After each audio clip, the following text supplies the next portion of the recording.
हमारे चैनल को सब्सक्राइब करें और बेल आइकन दबाएं।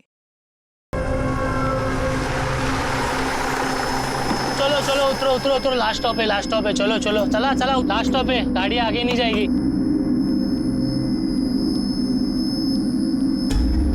ओ ताई उठो, लास्ट स्टॉप आ गया। लोग खाली सोने के लिए आते हैं बस में। चलो ताई उठा उठा, लास्ट स्टॉप है, बस आगे नहीं जाएगी। ओ ताई, ओ ताई।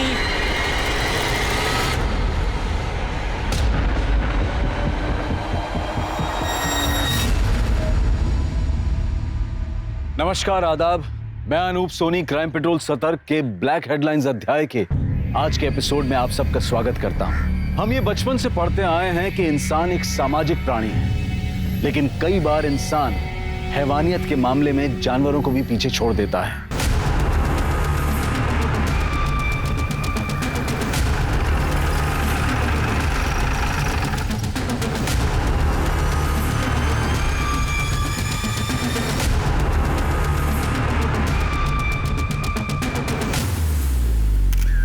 सर 32-34 साल की लगती है, बॉडी की पहचान नहीं हुई है। इसके साथ और कोई नहीं था? नहीं सर, ये कंडक्टर है। जब सुबह यहाँ बस रुकी, इसने सबको उतारा, देखा ये मरी हुई थी। ये कहाँ से चढ़ी? तब ये बस तो सूरत से चली थी। ये औरत कौन सी स्टॉप से चढ़ी ध्यान नहीं दिया मैंने। इसके साथ कोई था? पता नहीं साहब, मैंने ध्यान नहीं दिया। इसके लगेज में इसकी कोई आइडेंटिटी थी? नहीं सर, इसके पास कोई लगेज ही नहीं था। कमाल है श्री के, एक औरत मुंबई में आने वाली बस में चढ़ती है और उसके साथ लगेज नहीं। सर मुझे लगता है कि हार्ट अटैक हुआ होगा। नहीं शिरके, इसका गला दबा के मारा गया है। ये देखो मार्क, मुझे लगता है इसी शॉल से इसका गला दबाया गया है। हो सकता है सर। वैसे सर ये सीट के नीचे ये आधी खाई हुई दाबेली मिली है, और ये टिकट औरत के आंचल में बंधा हुआ था। ये दाबेली को फॉरेंसिक के लिए भेज दो और सारे पुलिस स्टेशन में इसका फोटो सर्कुलेट कर दो। और देखो आज के दिन में कोई मिसिंग कंप्लेंट है क्या। और एक काम करना, सूरत से लेकर मुंबई तक के जितने भी बस स्टैंड है वहां का सीसीटीवी फुटेज कलेक्ट करो। आखिर ये औरत है कौन? गायत्री पानी दे। हाँ अली।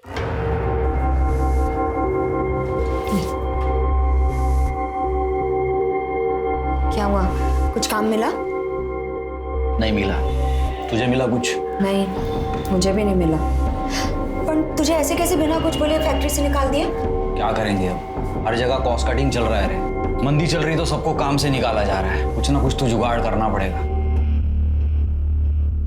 ताई मी येते हा।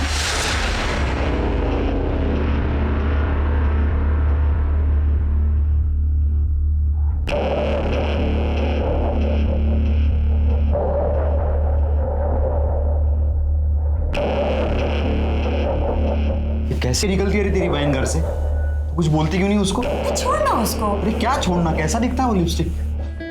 बाबा आप आ गए, आप मोबाइल नहीं है? नहीं, ले आऊंगा, अगली बार ले आऊंगा, टेंशन मत ले तू। कोई मोबाइल नहीं मिलेगा, समझा? जा जाके पढ़ाई कर। बाबा नया लाने को थोड़ी ना कह रहा हूँ, सेकेंड हैंड ही ला दो, 1000-1200 तक आ जाएगा। पैसे का टेंशन क्यों ले रहे हो? हैं? पैसे के बारे में मत सोच। मोबाइल चाहिए ना तेरे को, मिल जाएगा।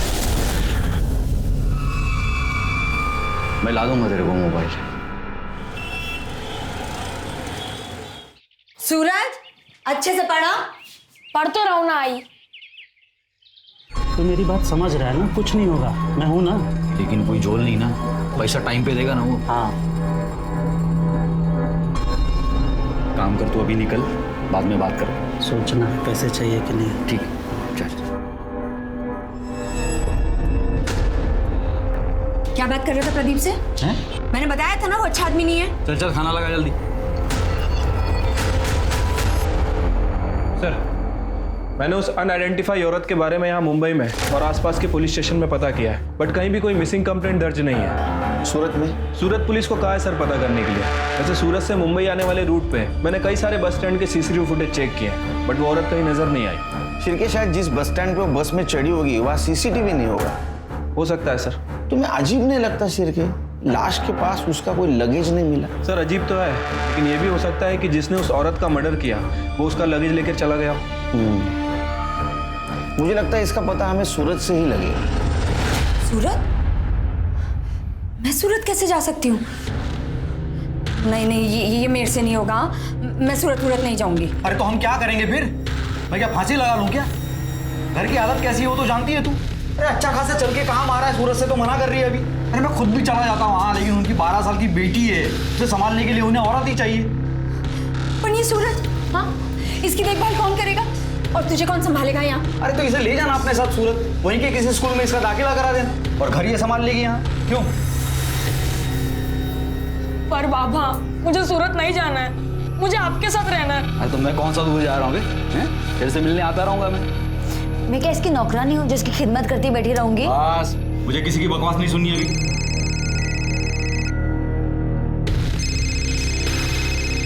चलो सामान भरो, कल सुबह निकलना है।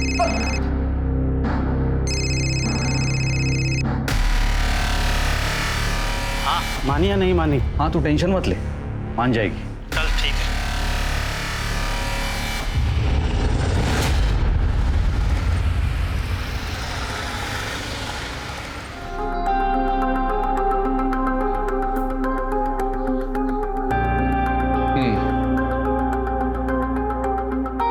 सारा काम देखने का, खाना पकाने से लेकर परी की देखभाल तक, ठीक है? जी साहब, काम करनी तो सूरत आई हूँ। ठीक है, किचन उस तरफ। तेरा दाखिला ना यहीं करा देंगे, चल। कितना सुंदर घर है और कितना बड़ा भी है, देख। इधर आ। हाँ हेलो। जय श्री कृष्ण। मेरे काम का कुछ हुआ? अरे बड़ी मुश्किल से तो मुझे मिली है। आज थोड़ा टाइम दीजिए, करता हूँ कुछ।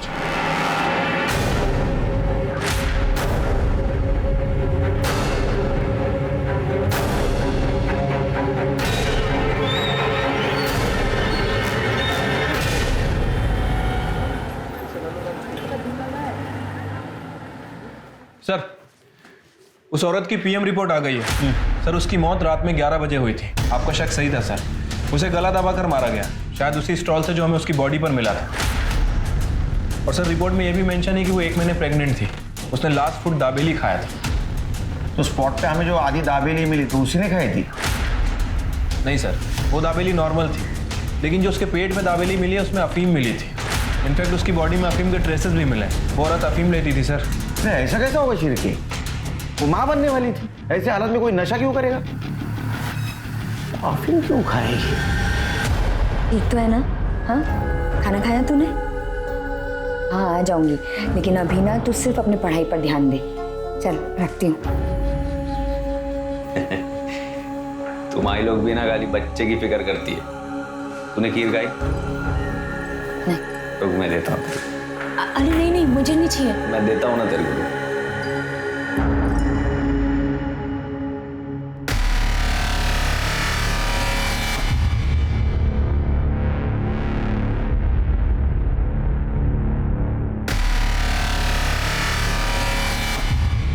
ये ले।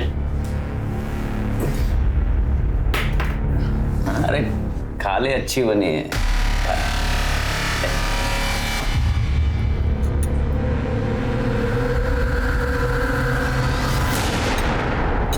अच्छी है ना?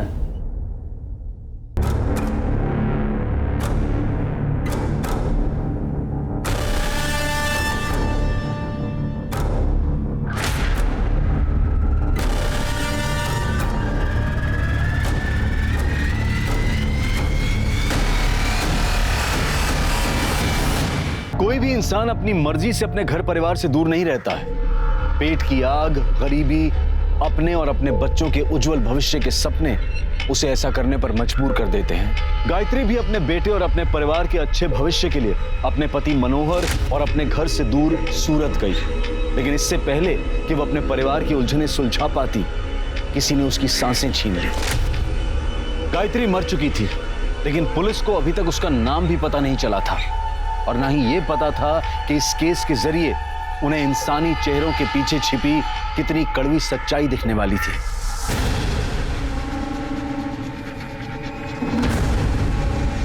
शिर्के, कुछ पता चला? सर न्यूज़पेपर में उस औरत की फोटो सर्कुलेट करा दी, बट अभी तक कोई अपडेट नहीं मिली। साहब ये फोटो, ये मेरी बीवी गायत्री जैसी लग रही है साहब।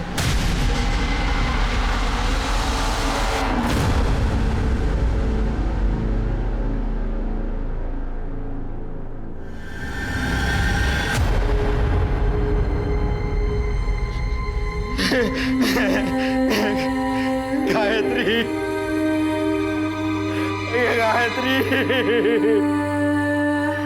आपकी पत्नी इतने दिनों से गायब थी, आपको पता नहीं था? नहीं पता था साहब, वो तो सूरत में थी ना। सूरत में क्या कर रही थी? वो सूरत में काम वाली बाई का काम करती थी और 1 महीने से हमारी बातचीत भी नहीं हो रही थी और उसकी तनख्वाह के पैसे बराबर से मिल रहे थे अभी तक, इसलिए मुझे लगा कि वो ठीक ही होगी। कमाल है, वो माँ बनने वाली थी, 1 महीने की प्रेग्नेंट थी, आपको उसकी कोई चिंता नहीं थी? नहीं साहब, आप ये क्या बात कर रहे हैं साहब? 2 महीने से तो मैं उसको मिला भी नहीं, वो प्रेग्नेंट कैसे हो सकती है साहब? आपसे जरूर कोई गलती हुई है साहब। मेडिकल रिपोर्ट है हमारे पास, हमसे कोई गलती नहीं हुई।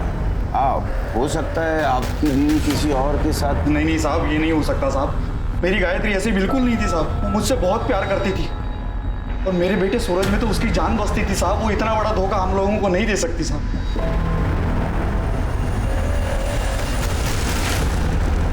साहब वो सुनील नहीं, जरूर मेरे बीवी के साथ कुछ ऐसा वैसा किया है, उसको मार डाला है साहब, आप उसको सजा दीजिए। सुनील कहाँ रहता है ये? वो तो नहीं जानता साहब, लेकिन इतना जरूर जानता हूँ कि वो सूरत का रहने वाला और वो प्रदीप उसका काम लेके मेरे पास आया था। प्रदीप साहब मेरे को इस लफड़े से कोई लेना देना नहीं। अरे जिस औरत को तूने भेजा था उसका मर्डर हुआ और तू बोलता है लेना देना नहीं? देवा शफत साहब, मेरे को कुछ नहीं पता, तो मनोहर के पास कोई काम नहीं था और गायत्री भी काम ढूंढ रही थी, तभी मेरे को सुनील साहब का फोन आया, तुमको 24 घंटे के लिए नौकरानी चाहिए। सुनील साहब कहाँ रहता है सूरत में तेरा सुनील साहब?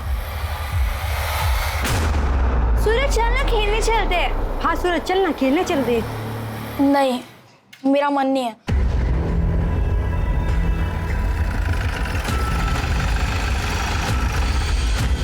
बाबा, बाबा, अब किधर थे बाबा? मैं आपका कब से इंतजार कर रहा था, मुझे आपके साथ जाना है। तुझे कोई दिक्कत तो नहीं हुई है? मैं ठीक हूँ बाबा, पर आप मुझे अपने साथ ले चलो और आई को भी ले लो। हाँ बेटा, मैं तुझे भी ले चलूंगा, मैं सब ठीक कर दूंगा बेटा।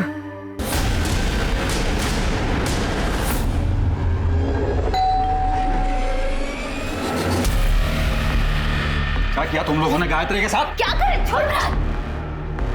ये कौन है? ये मेरी साली है साहब, कंचन। साली? ये यहाँ क्या कर रही है? ये इधर ही रहती थी गायत्री के साथ। क्या हो क्या रहे हैं आप लोग? सर तू सुनील? हाँ मैं सुनील हूँ। तेरे घर की मेड गायत्री, उसका मर्डर हुआ है। सर गायत्री यहाँ बहुत अच्छे से काम कर रही थी, फिर कुछ दिन बाद वो अपनी बहन कंचन को यहाँ लेकर आई थी। साबी मेरी छोटी बहन है, अब जवान लड़की को घर पे अकेला कैसे छोड़ती, इसलिए यहाँ ले आई।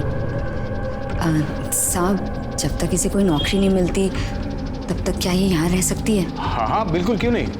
गायत्री तुम पूरे घर को इतनी अच्छी तरह संभालती हो, परी का ख्याल रखती हो, उसे माँ का प्यार देती हो, तुम्हारे लिए तो इतना कर ही सकता हूँ ना मैं।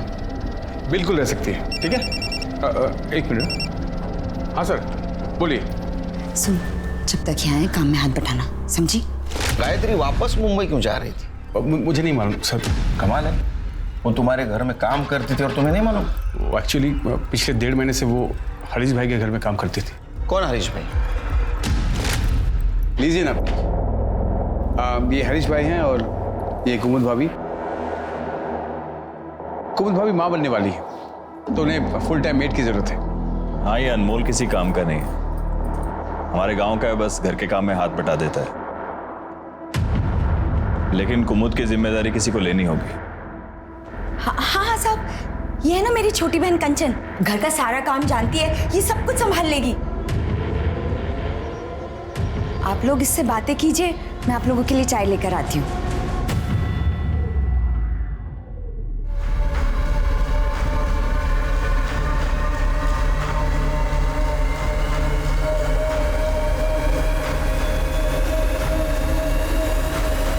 सुनील हमें कंचन नहीं गायत्री चाहिए। अच्छा, तो तुमने तुम्हारे घर से उसको हरीश के घर में भेजा? हाँ सर, वो गायत्री को वो लोग अपने घर ले गए थे काम करवाने के लिए। फिर बाद में गायत्री कंचन को यहाँ छोड़कर गई थी। अब सूरज भी यहीं रहता है सर। ये सब कुछ कंचन मासी की वजह से हुआ है। तुम ऐसा क्यों बोल रहे हो सूरज? क्योंकि मासी ने ही सुनील अंकल को फंसाया था।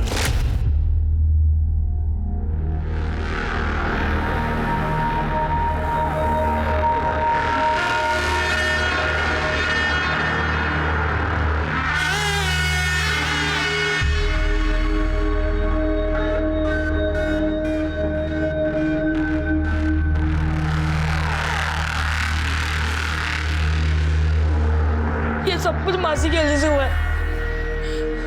ना ही वो सुनील अंकल को फंसाती और ना ही मुझे छोड़ के कहीं और काम करने जाती।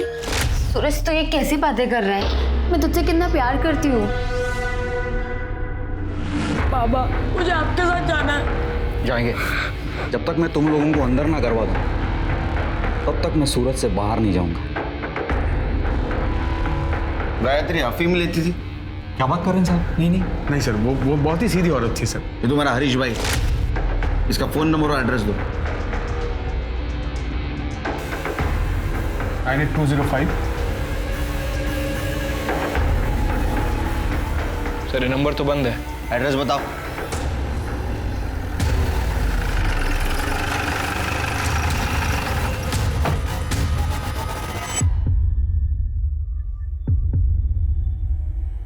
सर अंदर वाले दरवाजे पे भी ताला लगा है।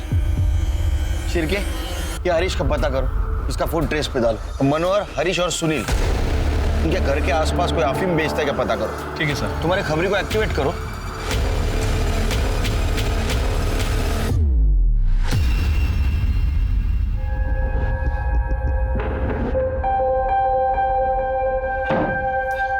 सूरज, खाना लाया हो बेटा, चल खा ले पहले। मुझे परी से बात करनी है।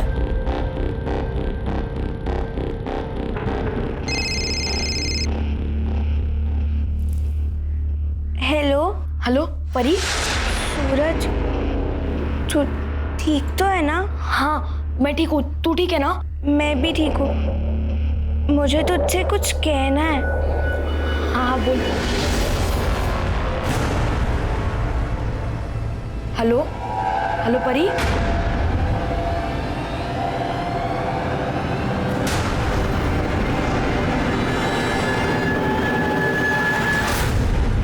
अच्छा सुन, अभी हाल में तूने किसी औरत को अफीम बेची है क्या? किसी औरत को? हाँ। नहीं भाई, क्या हुआ? अच्छा, इन दोनों में से किसी को बेचा है क्या? इन दोनों में से किसी को नहीं बेचा है, लेकिन एक बार दिनेश को पूछ लेना। अच्छा, कहाँ मिलेगा दिनेश? दिनेश अपने एरिया में। दिनेश भाई, यहाँ एक औरत रहती है गायत्री, तुमने उसे अफीम बेचा है क्या? मैं कोई अफीम नहीं बेचता। क्या भाई, कल्पेश ने बताया मुझे तुम्हारे बारे में। वैसे मैं ये किसी और सिलसिले में पूछ रहा हूँ। अफीम बेचता हूँ पर ऐसे किसी औरत को नहीं बेचता। अच्छा, ये सुनील और हरीश है, इन दोनों में से किसी को बेचा है क्या? देख भाई, मेरे बंधे हुए 5-7 ग्राहक है, बस उन्हीं को देता हूँ, ऐसे किसी को नहीं देता। सर यहाँ सूरत में सुनील, कंचन, गायत्री और हरीश, इनके कॉल डिटेल्स और लोकेशन डिटेल्स आ गई है। और मुंबई से मनोहर के। सर ये गायत्री और हरीश, इनका फ़ोन पिछले 1 महीने से बंद है। सुनील के फ़ोन में कुछ भी सस्पिशियस नहीं मिला है, लेकिन ये मनोहर हमें घुमा रहा है सर। मतलब?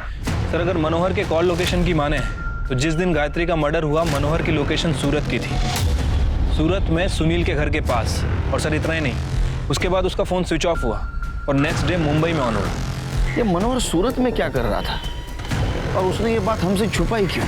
हाँ साहब, मैं सूरत आया था, लेकिन साहब मैं क्या करता, मैं सबको कब से बोल रहा था कि एक बार गायत्री से मेरी बात करा दो, लेकिन कोई बात ही नहीं करा रहा था साहब। हेलो हेलो कंचन, तू मेरा फोन क्यों नहीं उठाती रे? गायत्री किधर है? मेरी उससे बात करा जा रहा हूँ। ताई को तुझसे कोई बात नहीं करनी है। सुनील का एड्रेस पता नहीं था तेरे को? नहीं साहब। प्रदीप ने नहीं बताया? सब प्रदीप से कोई बात ही नहीं हो पा रही थी और गायत्री का कहीं पता ही नहीं चल रहा था, इसलिए मैं उसे ढूंढने यहाँ आ गया था। और यहाँ आके फोन स्विच ऑफ कर दी? नहीं साहब, फोन बंद नहीं किया, मेरा बैटरी खराब हो गया था फोन का साहब। उस दिन मैं सारा दिन उसका फोटो ले लेके सबको दिखा रहा था, गायत्री को ढूंढ रहा था साहब, लेकिन जब उसका कहीं कुछ पता नहीं चला तो फिर अगले दिन मैं मुंबई वापस आ गया। क्यों? कांचन से एड्रेस नहीं पूछा तुमने? साहब वो कुछ बताने के लिए तैयार ही नहीं थी। क्यों नहीं बताया कि गायत्री का एड्रेस? वो घटिया आदमी है साहब, जो बार बार फोन करता लेकिन सिर्फ गंदी बात करने के लिए। मैं कह रही हूँ साहब, उसी ने कुछ किया है। जब ताई सुनील साहब के यहाँ काम करने गई थी, उसने तो मेरे ऊपर हाथ भी डाला था, तभी तो ताई गुस्सा हुई थी। गायत्री, अरे रुक ना, मेरी बात तो सुन। तो मेरी बात क्यों नहीं सुनती गायत्री? अरे मैंने कुछ नहीं किया। क्या करना बाकी रह गया? कि मेरी छोटी बहन है और तू इस पे हाथ डाल रहा था। बस सूरत में तेरे बारे में सोच सोच के मैं मर ही जा रही थी। कितना भरोसा किया तुझ पे और तू ये से नोच रहा था और फिर लाल नहीं बांट ली तुला। अरे गायत्री, मैंने कुछ नहीं किया, सुनो तो। तभी तो ताई मुझे सूरत लेके गई थी सुनील साहब के पास। साहब मैंने उसके साथ कुछ नहीं किया साहब, वो झूठ बोल रही है। उसने गायत्री से भी झूठ बोला है। उसको जो रंगे हाथ पकड़ लिया था मैंने इसके वजह से।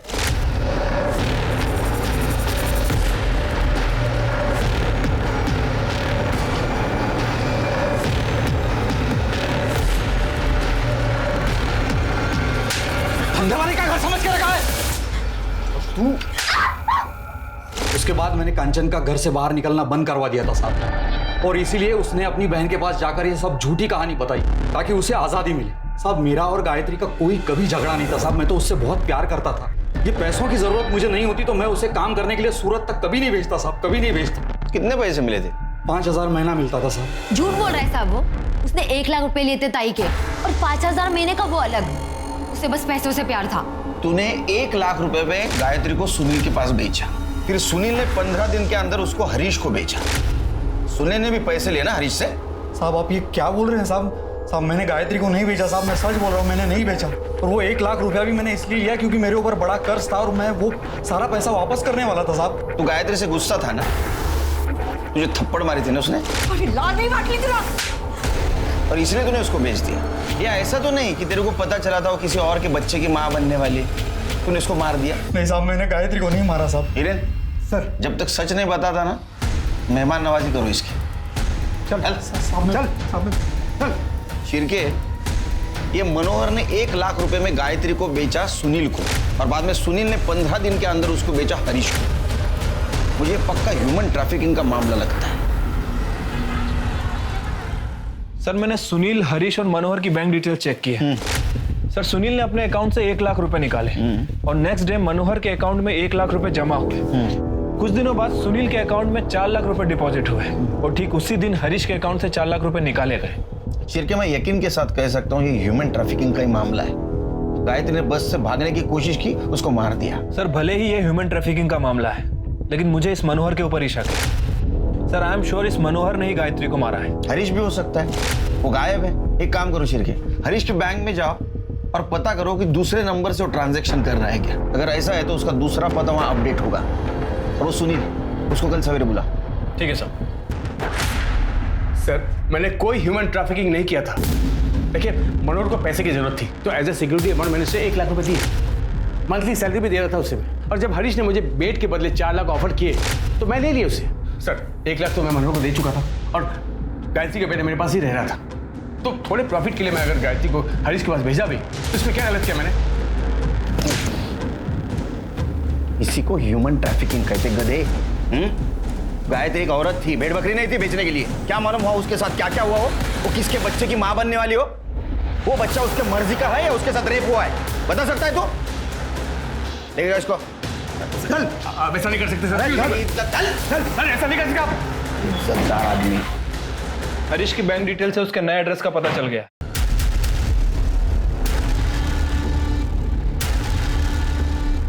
अरे ये गायत्री को किसने मारा? अरे तो इतना दिमाग मत लगा। कैसे दिमाग नहीं लगाए? तू ही तो खरीद कर लाया था उसे।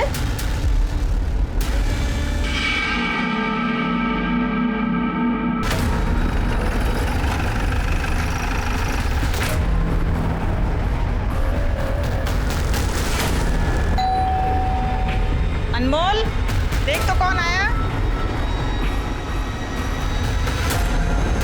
कौन है अनमोल?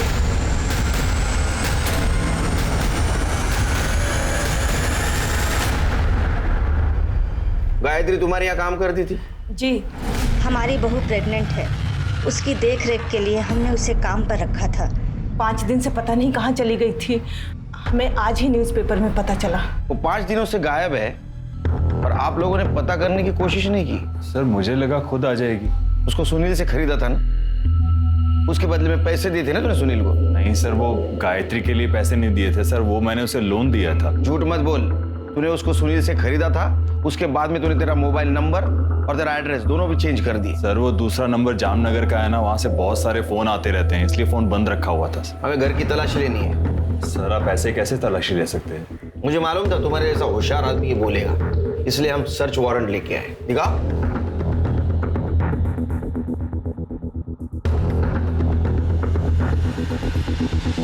तलाशी ले।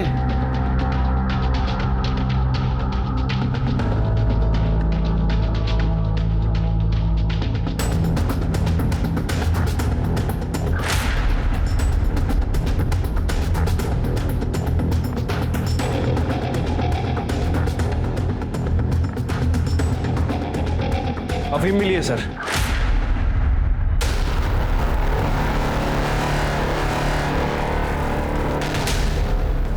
अपना इससे कुछ लेना देना नहीं। लेना देना कैसे नहीं? वो 1.5 महीने से तुम्हारी यहाँ काम करती थी, 1 महीने की प्रेग्नेंट थी, जो कुछ भी हुआ वो यही हुआ है, उसके मर्जी से या मर्जी के खिलाफ। उसके बॉडी में अफीम मिला है। ये इसी ने किया होगा, मैं कब से कह रही हूँ इसको काम से निकालने के लिए, और ये अफीम भी यही लेता है।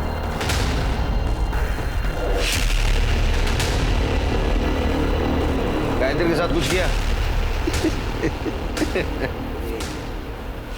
गायत्री के साथ कुछ किया था क्या? किया था ना, वो क्या है ना, सांप ने भी किया तो मेरा भी मन किया। क्या कह रहा है तू? सर ये पागल है, इन्होंने कुछ नहीं किया है गायत्री के साथ। ये झूठ बोल रहे हैं साहब, आप कहाँ इस नशेड़ी की बात सुन रहे हैं? सर नशे में कुछ भी बड़बड़ करता है ये। इन सबको ले चलो, सब पता चल जाएगा किसने क्या किया। ह्यूमन ट्रैफिकिंग के केस में ले चलो इनको। अर्षित ये इन दोनों का डीएनए टेस्ट कराओ, चलो। जब हम किसी जानवर के साथ रहते हैं तो उससे भी एक लगाव सा हो जाता है, तो फिर चंद सिक्कों के लिए हम किसी इंसान की जिंदगी का सौदा कैसे कर सकते हैं? सुनील गायत्री को कुछ पैसों और काम के लालच पर अपने घर लेकर आया था, और फिर अच्छे मुनाफे के लालच में उसने उसे आगे बेच दिया, बिना ये जाने कि वहां उसके साथ क्या होने वाला था, बिना ये सोचे कि गायत्री उसकी बिन मां की बेटी का ख्याल रख रही थी। ताज्जुब की बात तो यह है कि गायत्री का फोन बंद होने के बाद भी सुनील या कंचन में से किसी ने भी ये जानने की कोशिश नहीं की कि गायत्री उस नई जगह पर कैसी है जहां उसके साथ इतने अत्याचार हो रहे थे। तो क्या गायत्री की मौत के पीछे हरीश, अनमोल या उसके ही परिवार का कोई शामिल था, या फिर उसकी मौत की कहानी किसी और ने लिखी थी? मुझे तो समझ में ही नहीं आ रहा है कि क्या करूं। ताई के साथ ये सब हो गया,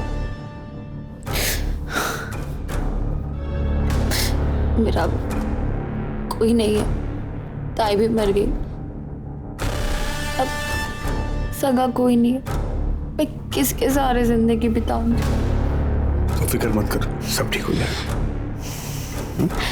मैं जानती थी आप सब ठीक कर देंगे। आप करेंगे ना मुझसे शादी? तू पागल हो गई है क्या? एक तो तेरी बहन की वजह से जिंदगी बर्बाद हुई पड़ी है, इतनी मुश्किल से बेल मिली है मुझे। ये मत भूल तू इस घर की नौकरानी है, जब तक साथ है हंसी खुशी रहे। तुझसे शादी नहीं कर सकता मैं। तो इतने दिनों से तुम मुझे यूज कर रहे थे। देखो शादी तो तुमको करनी ही पड़ेगी, वरना मैं पुलिस में जाके सब बता दूंगी तुमने मेरे ताई के साथ क्या किया है। बकवास मत कर तू, एक बच्ची का बाप हूं मैं, ऐसे उठ के किसी के साथ शादी नहीं कर सकता मैं, समझी तू?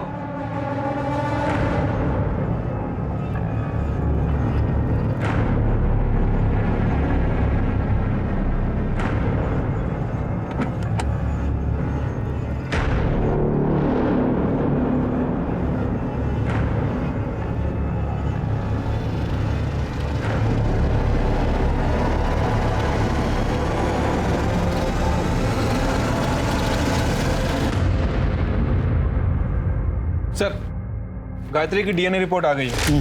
गायत्री के पेट में हरीश का ही बच्चा था। इसका मतलब अनमोल सही कह रहा था, पहले हरीश ने उसके साथ रेप किया, बाद में अनमोल ने। हाँ सर, मैंने हरीश की बीबी कुमुद के बारे में भी इंक्वायरी की है।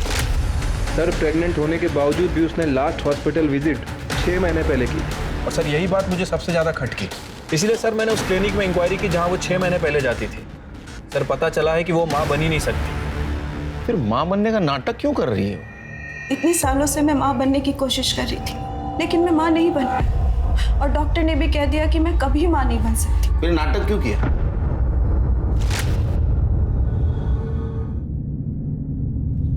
गायत्री, अरे मालिक, आपको कुछ चाहिए? गायत्री मुझे जो चाहिए वो तुम ही दे सकती हो। जी मैं समझी नहीं। मुझे बच्चा चाहिए। भाभी, आप तो खुद पेट से हैं। देखना आपको ना चांद जैसा बेटा होगा। इसे बच्चा ही नहीं हो सकता। ये सिर्फ नाटक कर रही है। हमें हरीश का वंश आगे बढ़ाना है, इसलिए तुम्हें लेकर आए हैं। मतलब मैं कुछ समझी नहीं। गायत्री, तुम मुझे इनका एक बच्चा दे सकती हो क्या? अभी क्या पाप करने के लिए कह रही हो मुझसे? गायत्री, तुम एक औरत हो और एक औरत ही औरत का दर्द समझ सकती है। मैं तुम्हारे सामने हाथ जोड़ती हूँ, प्लीज मुझे एक बच्चा दे दो। मैं ये नहीं कर सकती, पाप है मेरे लिए। मैं शादीशुदा हूँ, मेरा एक बेटा भी है। माँ जी, आप इन्हें समझाइए ना। गायत्री, देखो बेटा, मेरी बात मान जा। नहीं, ये मुझसे नहीं होगा। लेकिन सर, हमें बच्चा चाहिए था, इसलिए अनमोल ने उसके खाने में अफीम मिलाना शुरू किया और गायत्री ने भागने की कोशिश की, तुमने उसको मार दिया। सर हमने किसी को नहीं मारा सर। मैं और मेरी बीवी और मेरी माँ हम लोग बाहर गए हुए थे और जब घर पर वापस आए ना तो घर में गायत्री थी और ना ही अनमोल। अनमोल?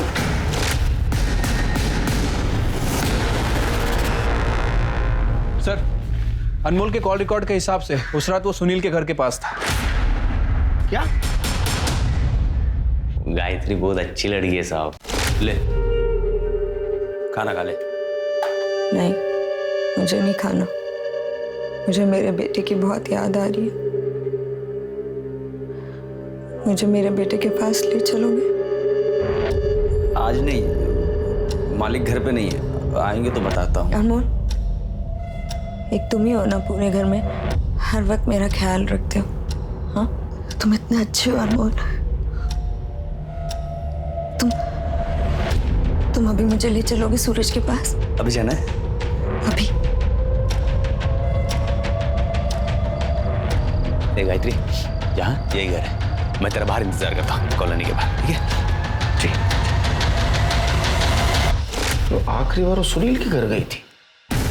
कंचन, कंचन, क्या हुआ? कंचन, कहने का तूने चुराया?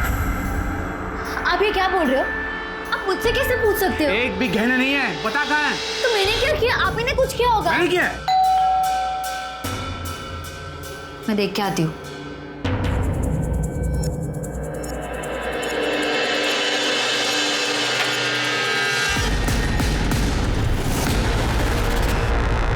सर, मेरे घर में चोरी हुई है और आप लोग फिर से मुझे उठा रहे हैं यहाँ पर।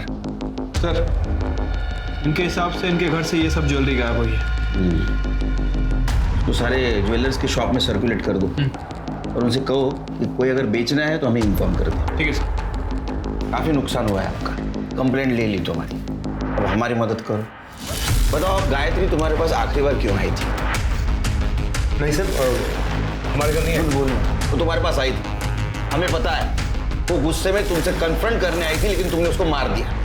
हाँ साहब, ताई आई थी और गुस्से में भी थी। तुमने जानबूझ के मुझे वहां बेचा था ना? ताई तुम्हें क्या बोल रही है? तू जानती है ना कितने अच्छा आदमी है। हाँ, मैं जानती हूँ और मैं जानती हूँ तू ये बकवास क्यों कर रही है, क्योंकि तू इस घर की मालकिन बनना चाहती है ना। अरे तुझे पता नहीं, एक दिन ना ये आदमी तुझे भी कहीं बेच आएगा। बकवास मत कर। मैं बकवास कर रही हूँ? हाँ, मैं बकवास कर रही हूँ। तुझे तेरा भांडा तो मैं फोड़ूंगी, सब कुछ बता दूंगी पुलिस को। बता मेरा बेटा कहाँ है? बता मेरा बेटा कहाँ है? ताई तुम ये सब क्या बोल रही है? ताई चुप रह, बताओ मेरा बेटा कहाँ है? सब क्या है? क्या बताओ? मैं भी देखता तू पुलिस को क्या बताएगी। तेरा बेटा यहाँ पर है, अगर तूने पुलिस को कुछ भी बताया नहीं, याद रखना उसे ऐसे गायब करूंगा ना, तुझे पता नहीं चलेगा वो कहाँ है। मैंने कोई धमकी नहीं दी, मैं सिर्फ उसे चुप करवाना चाहता था क्योंकि वो बहुत गुस्से में थी। सर, मुझे तो ये भी नहीं मालूम था कि सर हरीश भाई के घर में उसके साथ वो कह रहा है। सर, तो उसके बेटे को उसके साथ जाने क्यों नहीं दिया? सर वो एक्चुअली झूठ मत बोल, समझा ना? तुम लोगों ने उसको डरा के रखा था। उसका बेटा तेरे पास था तो उसको धमकी दे रहा था और वो हरीश सेक्रेटरीट में होने का रौब छाड़ रहा था। वो तुम्हारे पास आई और तुमने उसको मार दिया। अरे नहीं साहब, मेरा कोई लेना देना नहीं है कि सुनील ने एक खून किया है। तुम लोग मेरे बेटे को मुझसे दूर नहीं कर सकते। मैं तुम लोगों को छोड़ूंगी नहीं, छोड़ूंगी नहीं तुम लोगों को मैं। ताई क्या कह रही थी? अरे उसे रोकना होगा, बात आगे बढ़ी तो पता नहीं क्या होगा। साहब, इसी आदमी ने मारा है मेरी ताई को। सर ये झूठ बोल रही है सर, सिर्फ अकेले मैं पीछे नहीं गया था, ये भी गई थी सर, इसी ने मारा उसे। कंचन, कंचन, तू कहाँ गई थी? अरे मैं तो आप ही को ढूंढने गई थी, मुझे पहले से डर था ये जरूर कुछ करेगा। सर झूठ, बिल्कुल झूठ सर। अरे मैं क्यों मारूंगी मेरी ताई को? साहब उसने मेरा क्या बिगाड़ा था? क्योंकि साहब तू मुझसे शादी करना चाहती थी, अगर मुझे कुछ हो जाता तो तेरे सपनों में पानी फिर जाता, बस इसलिए। साहब ये झूठ बोल रहे हैं। मैं क्यों झूठ बोलूं? क्यों जानना, अंदर जाके झगड़ा करो। एक मिनट सर, मुझे मालूम था आप लोग ऐसा कुछ करोगे सर, इसलिए मैं अपने साथ अपने वकील को लाया। सर आइए, ये मेरे बेल के पेपर्स। मेरी एक छोटी बेटी है घर में जो मेरा इंतजार कर रही है, उसे छोड़कर मैं ऐसे रह नहीं सकता ना सर।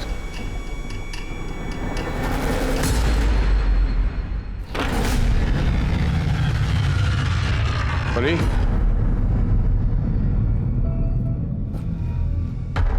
बेटा परी, परी कहाँ है तू? परी बेटा कहाँ चली गई? परी,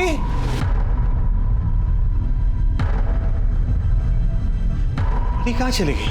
परी, रक्षा बहन, आपने परी को देखा क्या? मेरी नहीं, नहीं देखा। बहन, आपने परी को देखा क्या? मेरी बेटी। नहीं भैया, मैंने तो नहीं देखा। क्या खेल रही थी क्या? नहीं, मैंने तो नहीं देखा। बेटा मोहन, तूने परी को देखा क्या? नहीं अंकल, आज तो खेलने भी नहीं आई। खेलने नहीं आई? Hello, police station. लेकिन ऐसे कैसे आपकी बेटी गायब हो गई? अरे मुझे क्या मालूम कैसे गायब हो गई साहब। आप लोग मुझे सुबह सुबह पुलिस स्टेशन ले गए थे, जब वापस आया तो परी यहाँ पर नहीं थी घर पे। सारी कॉलोनी में ढूंढा सर, किसी को नहीं पता परी कहाँ पर है। पता नहीं चला क्या करूं मैं।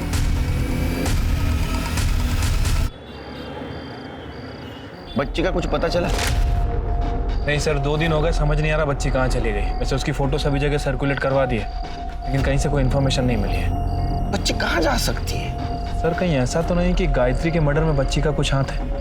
मतलब बच्ची ने ऐसा कुछ देख लिया हो जो उसे नहीं देखना चाहिए। हो सकता है कहीं डर के छुप गई हो। क्या ऐसा भी हो सकता है कि जिसने गायत्री का मर्डर किया उसने परी को गायब किया?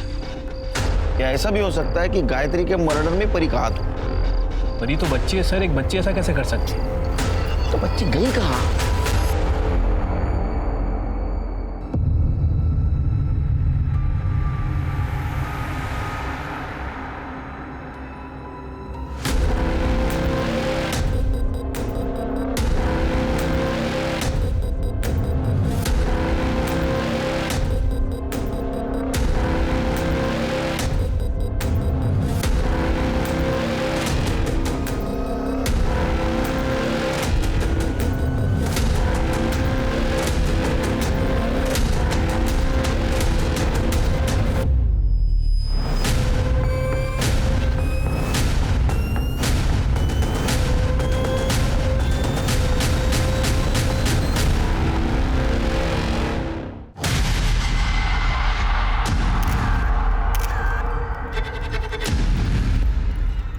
सर गला दबा के मारा गया।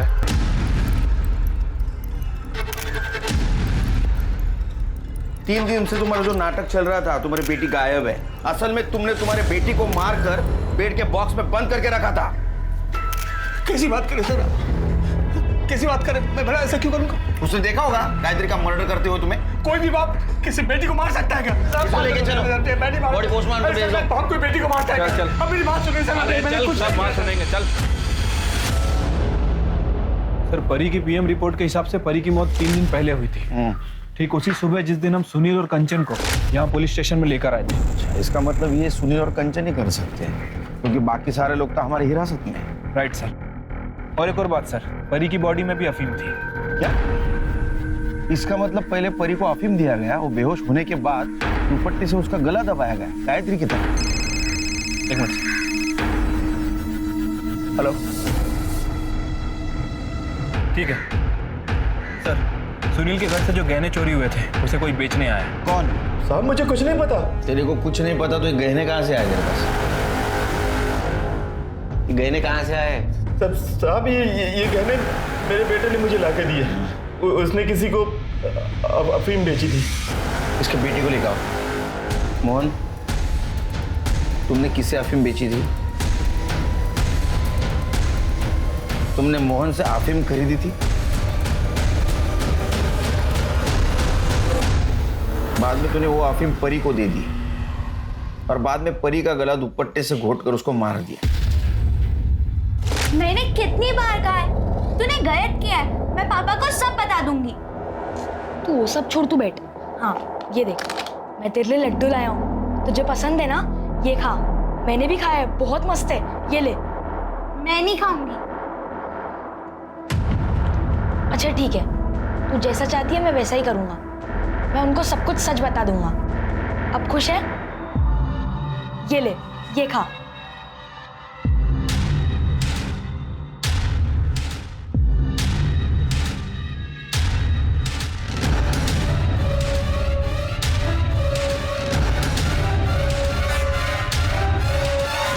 आप परी दोस्त थी मेरी, मैं उसे नहीं मारना चाहता था।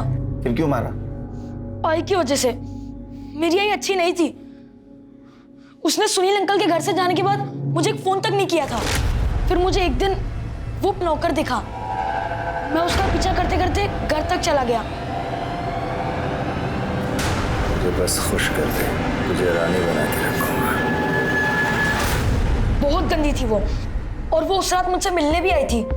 सूरज, सूरज चल यहाँ से मेरे साथ। नहीं, तू गंदी है, दूसरे लोगों के हाथ सोती है। तूने पापा को धोखा दिया है और तू मुझे भी छोड़ के गई थी। ये क्या बोल रहे बेटा तू? मैं तुझे सब कुछ बता दूँ, तू बस चल यहाँ से मेरे साथ। सूरज नहीं, सूरज, सूरज। फिर वह मोहन के वहां गया उससे अफीम लेने। मोहन ने कहा अफीम खाकर कुछ समझ नहीं आता है, नशा हो जाता है। आई सूरज, आई मैं तेरे साथ चलूंगा। ठीक है, चल। लेकिन मेरे पास तो एक ही टिकट है और पैसे भी नहीं है। सुन, तू एक काम कर, ये जो पीछे वाला दरवाजा होता है ना, जहाँ से अंदर आते, तू ना चुपचाप से अंदर आ जा।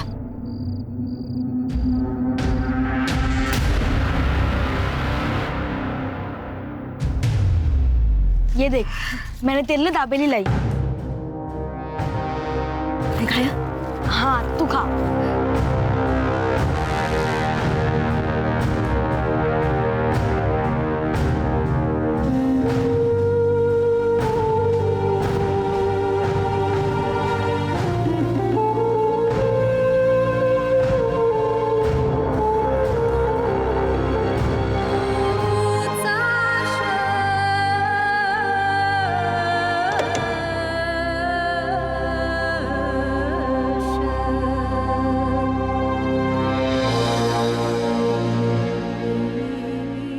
परी ने मुझे आई के पीछे जाते देखा था, और जब उसे पता चला आई को किसी ने मार दिया है, वो मेरे पीछे पड़ गई कि वो अपने पापा को सब सच बता देगी। और मोहन भी मेरे पीछे पड़ गया था। वो अफीम के पैसे नहीं दिए थे ना, फिर मैंने सुनील अंकल के घर से गहने चुरा कर उसे दे दिए। ये सब आई की वजह से हुआ है। मेरी आई बहुत गंदी थी, बहुत गंदी साहब, बहुत गंदी थी वो। तुम्हारी आई गंदी नहीं थी, तुम्हारे आई ने तुम्हें और तुम्हारे बाबा को बिल्कुल फंसाया नहीं था। अरे वो तो खुद किस्मत की मारी थी। वो तो खुद तुम्हें अच्छा भविष्य देना चाहती थी, और उसके लिए उसने क्या किया, क्यों किया, उसके साथ क्या क्या हुआ, ये समझने के लिए तुम बहुत छोटे हो। तुम्हें सिर्फ इतना कहूंगा कि तुम्हारी आई बिल्कुल गलत नहीं थी और तुमने उसे मार दिया। और उसके जाने के बाद उसके साथ कम से कम नफरत तो मत करो। गायत्री और परी के खून के इल्जाम में सूरज को सुधार गृह भेजा गया। सूरज के दोस्त मोहन को भी अफीम बेचने के जुर्म में 6 महीने के लिए सुधार गृह भेजा गया। भले ही गायत्री की हत्या सूरज के हाथों हुई हो, लेकिन उसके गुनहगार और भी बहुत से लोग थे। हर इंसान अपने वंश को आगे बढ़ाना चाहता है, लेकिन हरीश ने अपनी इस चाहत को पूरा करने के लिए जो गायत्री के साथ हैवानियत दिखाई, उसके लिए उसे जितनी कड़ी सजा मिले वो कम है। अब मैं अनूप सोनी आपसे विदा लेता हूं। फिर मुलाकात होगी क्राइम पेट्रोल सतर्क के ब्लैक हेडलाइंस अध्याय में एक और नए केस के साथ। और याद रखें, क्राइम और आपके बीच में सिर्फ इतना फर्क है कि आप कितने सतर्क हैं। सतर्क रहें, सुरक्षित रहें। जय Hind. For more updates, subscribe to our channel, click the show links and enjoy watching the videos.